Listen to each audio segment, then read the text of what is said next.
प्यारे बच्चों, आज हम शुरू कर रहे हैं कक्षा 4 हिंदी का पाठ 12 सुनीता की पहिया कुर्सी।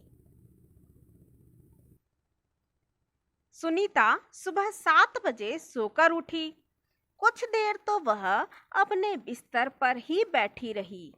वह सोच रही थी कि आज उसे क्या-क्या काम करने हैं। उसे याद आया कि आज तो बाजार जाना है। सोचते ही उसकी आंखों में चमक आ गई। सुनीता आज पहली बार अकेले बाजार जाने वाली थी। उसने अपनी टांगों को हाथ से पकड़कर खींचा और उन्हें पलंग से नीचे की ओर लटकाया। फिर पलंग का सहारा लेती हुई अपनी पहिया कुर्सी तक बढ़ी। सुनीता चलने फिरने के लिए पहिया कुर्सी की मदद लेती है। आज वह सभी काम फुर्ती से निपटाना चाहती थी।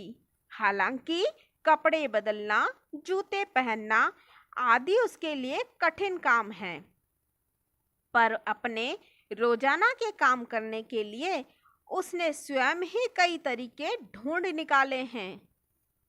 8 बजे तक सुनीता नहा धोकर तैयार हो गई। माँ ने मेज पर नाश्ता लगा दिया था। माँ, अचार की बोतल पकड़ाना, सुनीता ने कहा। अलमारी में रखी है, ले लो, माँ ने रसोई घर से जवाब दिया। सुनीता खुद जाकर अचार ले आई। नाश्ता करते करते उसने पूछा, माँ, बाजार से क्या क्या लाना है? 1 किलो चीनी लानी है, पर क्या तुम अकेले संभाल लोगी? पक्का, सुनीता ने मुस्कुराते हुए कहा। सुनीता ने माँ से झोला और रुपए लिए। अपनी पहिया कुर्सी पर बैठकर वह बाजार की ओर चल दी। सुनीता को सड़क की जिंदगी देखने में मजा आता है। क्योंकि आज छुट्टी है, इसलिए हर जगह बच्चे खेलते हुए दिखाई दे रहे हैं। सुनीता थोड़ी देर रुककर उन्हें रस्सी कूदते, गेंद खेलते देखती रही। वह थोड़ी उदास हो गई। वह भी उन बच्चों के साथ खेलना चाहती थी। खेल के मैदान में उसे एक लड़की दिखी, जिसकी माँ उसे वापस लेने के लिए आई थी। दोनों एक दूसरे को टुकुर टुकुर देखने लगे। फिर सुनीता को एक लड़का दिखा। उस बच्चे को बहुत सारे बच्चे छोटू छोटू बुलाकर चिढ़ा रहे थे। उस लड़के का कद बाकी बच्चों से बहुत छोटा था। सुनीता को यह सब बिल्कुल अच्छा नहीं लगा। रास्ते में कई लोग सुनीता को देखकर मुस्कुराए, जबकि वह उन्हें जानती तक नहीं थी। पहले तो वह मन ही मन खुश हुई, परंतु फिर सोचने लगी, ये सब लोग मेरी तरफ भला इस तरह क्यों देख रहे हैं? खेल के मैदान वाली छोटी लड़की सुनीता को दोबारा कपड़ों की दुकान के सामने खड़ी मिली। उसकी माँ कुछ कपड़े देख रही थी। तुम्हारे पास यह अजीब सी चीज क्या है? उस लड़की ने सुनीता से पूछा। यह तो बस एक, सुनीता जवाब देने लगी, परंतु उस लड़की की माँ ने गुस्से में आकर लड़की को सुनीता से दूर हटा दिया। इस तरह का सवाल नहीं पूछना चाहिए फरीदा, अच्छा नहीं लगता, माँ ने कहा। मैं दूसरे बच्चों से अलग नहीं हूँ, सुनीता ने दुखी होकर कहा। उसे फरीदा की माँ का व्यवहार समझ में नहीं आया। अंत में सुनीता बाजार पहुँच गई। दुकान में घुसने के लिए उसे सीढ़ियों पर चढ़ना था। उसके लिए यह कर पाना बहुत मुश्किल था। आसपास के सब लोग जल्दी में थे। किसी ने उसकी तरफ ध्यान नहीं दिया। अचानक जिस लड़के को छोटू कहकर चिढ़ाया जा रहा था, वह उसके सामने आकर खड़ा हो गया। मैं अमित हूँ।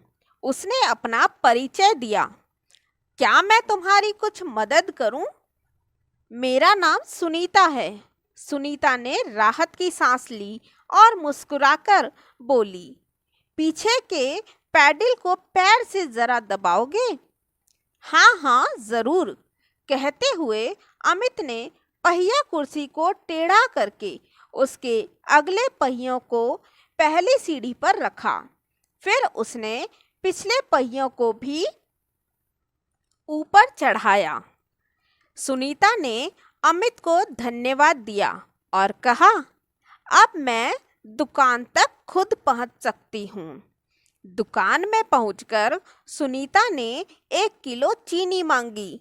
दुकानदार उसे देखकर मुस्कुराया। चीनी की थैली पकड़ने के लिए उसने हाथ आगे बढ़ाया ही था कि दुकानदार ने थैली उसकी गोदी में रख दी।